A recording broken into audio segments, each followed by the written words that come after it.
Welcome to Before AGI Weekly, your essential AI news digest. It can feel like we're strapped into a rocket sometimes, right, with AI development. Oh, absolutely. Every week there's just this flood of new stuff, breakthroughs, big money moves, weird applications popping up. Exactly. And that's why we're here. We try to, sift through all that noise, that rapid-fire info, and just pull out the important bits, give you the clear, actionable insights so you actually understand what's shifting. Think of it as your shortcut, maybe, your cheat code to staying up to speed in this incredibly fast-moving field. We've looked at a whole stack of reports this week: funding rounds, global shifts, AI tools showing up in law, even quantum stuff. Wow. All Yeah, right. so our job is to extract what really matters, explain the why behind it, and hopefully map out where AI seems to be heading right now. Make it informative, but also, maybe a little bit surprising too. All right, let's dive in then. Where's the smart money flowing? Because that always tells a story. Any sphere there behind that AI coding tool, Cursor, they just pulled in a massive $900 million funding round. Yeah, massive is the word. And a $9 billion valuation for a coding assistant tool. Wow. It's not just impressive, it really signals a bigger shift, I think. Investors are clearly betting big that AI is going to be, woven right into the fabric of software development itself. So faster coding, maybe different people coding even? Potentially, yeah. Much faster development cycles, maybe lowering the barrier to entry for creating software. It really shows that strong belief in AI changing core industries. It's definitely more than just the chatbots we hear about all the time. For sure. Speaking of big numbers, AWS Amazon Web Services, they're partnering with Saudi Arabia. Over $5 billion to build an AI zone cloud region. What's the deal there? Right. So this isn't just adding more data centers. This AI zone is planned to have specialized AWS infrastructure. Oh. Think the latest GPUs, super fast networks, what they call ultra clusters, all tuned for heavy-duty AI model training. Okay. The goal is pretty ambitious. Position Saudi Arabia as a major global AI hub. Which could really shake up the geography of AI power, couldn't it? Exactly. It brings serious AI compute capability to the Middle East, which is new. And of course, it definitely ramps up the competition among the big cloud providers. Everyone wants to be the platform for AI. Makes sense. And sticking with AWS, they also launched something called AWS Transform. Sounds like it tackles legacy systems. That's often a huge headache for businesses. It really is. And Transform uses what AWS calls AI agents to automate moving those older legacy applications to the cloud. AI agents, so like little automated programs. Sort of, yeah. Think of them as highly specialized software trained on tons of code and migration examples. They can analyze the old code, understand it, and then automatically rewrite it into a modern cloud-native version, kind of like a super smart translator for code. Okay, and the speed gain. Well, the claims are pretty remarkable. They're talking up to 80 times faster than manual migration in some cases. 80 times? Yeah. That's not just speeding things up. That could totally change how companies even think about modernizing their IT, right? Absolutely. It shows these AI agents aren't just for simple tasks anymore. They're tackling complex, high-value enterprise problems. Could really disrupt the whole legacy modernization market. Okay, fascinating stuff on the industry side. Let's pivot a bit to geopolitics and hardware. Always a tense area. NVIDIA, the big player in AI chips, they're apparently making a downgraded H20 GPU just for China. That's the report, yeah. It's all about navigating the U.S. export restrictions on advanced chips. To keep selling into the big Chinese market while staying compliant, NVIDIA seems to be tweaking its tech. This modified chip, maybe called the H20E, would have slightly different specs. So it's a workaround, basically. It's a strategic maneuver, definitely. Trying to maintain market presence under tricky regulations. It's like the U.S. government says you can't sell your absolute fastest F1 engine to certain countries for security reasons. Right. So NVIDIA designs a slightly less powerful, maybe touring car engine specifically for that market. That makes sense. It's a balancing act. But interestingly, the U.S. also recently rolled back some of those Biden-era chip export curbs. What was behind that change of heart? Well, there was significant pushback, mainly from the tech industry itself, but also concerns from international partners. The worry was that being too broad with the restrictions could actually end up hurting American innovation, limiting access to necessary AI tech globally. Companies like Microsoft were quite vocal about potential negative impacts. So it's that classic tension, national security versus economic interests and global collaboration. Exactly. And it sounds like this isn't settled yet. Reports suggest the Trump administration plans to come up with a replacement rule, so it's a space to watch. Definitely highlights how tangled up security, economics, and global tech development are in AI. Okay, now let's look at where AI is breaking new ground. Some really interesting sectors popping up. Garfield.law in the UK, the first AI-powered law firm. It sounds like sci-fi, but yeah, it's real development. They've got the official nod from the UK Solicitors Regulation Authority, the SRA. They're using an AI litigation assistant to help small and medium businesses recover unpaid debts via the small claims court initially. Wow. So the AI isn't just doing research, it's actually part of delivering the legal service. Pretty much. The SRA called it a landmark case. The hope is it makes legal help cheaper and more accessible for certain types of issues. So presumably with human checks. Oh, yeah, definitely. They emphasize human oversight, conflict checks, all the necessary safeguards are meant to be in place. Still, it's a big step. It really is. Be interested to see if other places follow. And then across the pond, the FDA in the U.S., setting a goal to use AI across all its regulatory centers by, mid-2025?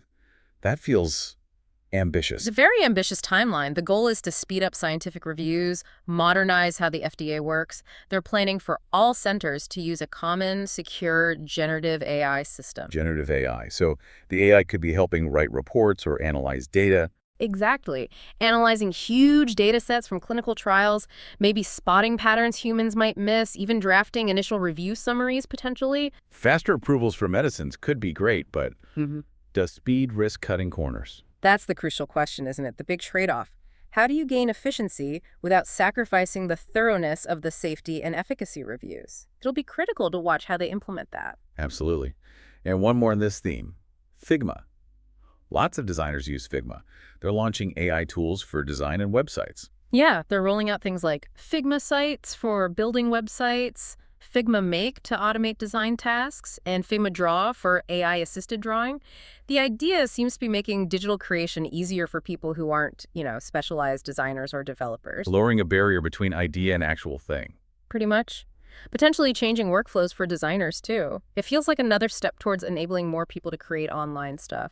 Even someone like me with zero design skills might have a chance. Okay, let's shift gears again to the real cutting edge. What's happening in AI research? IonQ's work using quantum computing with AI sounds pretty far out there. It is still early days for quantum AI, definitely. But IonQ's research is providing some early empirical evidence that quantum computers can actually boost AI performance. They showed better accuracy when fine-tuning large language models, and they generated higher quality synthetic images using a quantum approach, specifically trapped-ion quantum computers. How does quantum help, in simple terms? Well, quantum computers can explore vastly more possibilities simultaneously than regular computers. So for really complex optimization tasks, like fine-tuning a giant AI model or generating completely novel data like images, that quantum advantage can potentially make a real difference. So quantum isn't just theory anymore. It might actually start impacting AI practically. That's the hope, and what these early results suggest. It's definitely one to keep a very close eye on. Cool. And Google DeepMind, they've got something called AlphaEvolve. What's the scoop?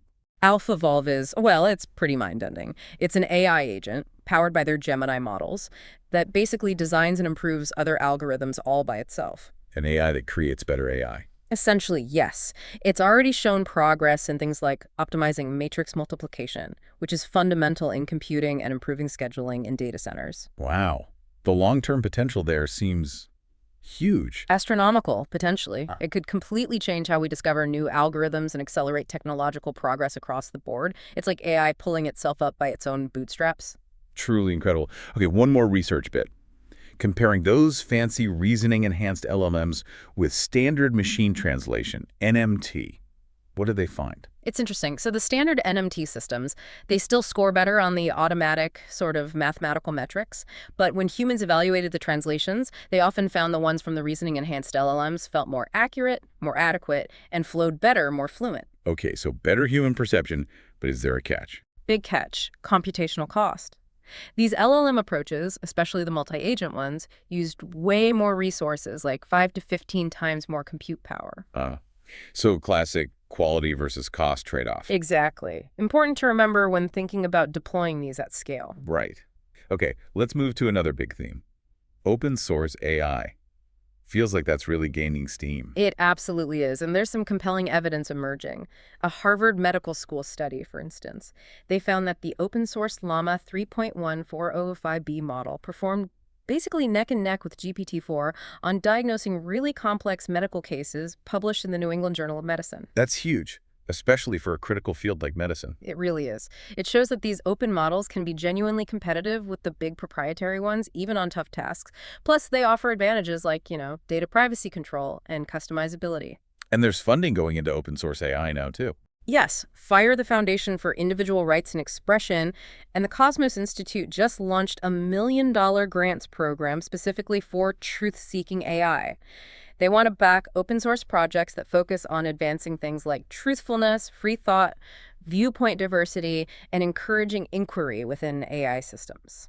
So trying to foster more trustworthy and maybe less biased AI. That's the goal, yeah. Promote transparency and build tools the community can actually inspect and improve. It's an important push. Definitely. And Hugging Face, which is kind of the hub for open source AI, they released something called Open Computer Agent. Yeah, it's a free experimental tool, apparently inspired by OpenAI's operator concept. It's what they call an agentic AI, meaning it can take actions, basic stuff for now, like browsing the web or interacting in a virtual Linux environment. So an open source AI that can do things. Right. It's early days, but it demonstrates that these capabilities are becoming more accessible through open models, not just locked behind proprietary systems. Yep. Shows the growing power of the open ecosystem.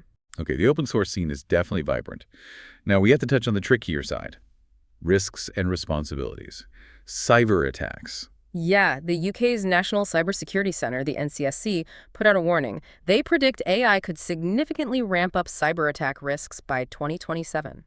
Their concern is that AI could help attackers find and exploit vulnerabilities much faster, potentially shrinking the window from days down to just hours. Oof, that's worrying. What's their advice? Strengthen cyber resilience, basically. Robust protections, patching quickly, and adhering to the government's AI security code of practice for developers. It's a call to action for better defenses. Makes sense.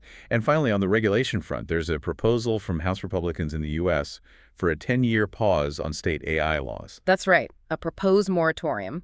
The idea, presumably, is to prevent a patchwork of different state regulations and create a more unified environment for companies. But what's the counter-argument? Well, Democrats and civil society groups are raising concerns that it could undermine consumer protections and gut existing state laws, like the ones being developed in California, for example.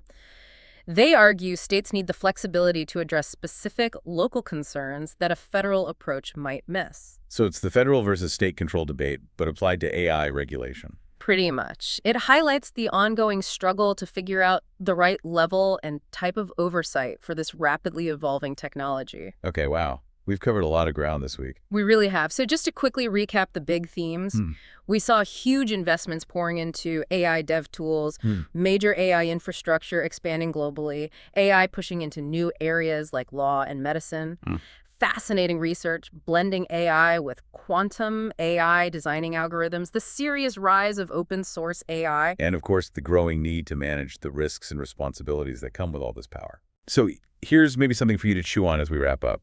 As AI keeps accelerating like this, how is that balance going to play out? Between the commercial drive for innovation, the collaborative energy of open source, and the crucial need for responsible rules and regulation. How will that mix ultimately shape AI's impact on all of us?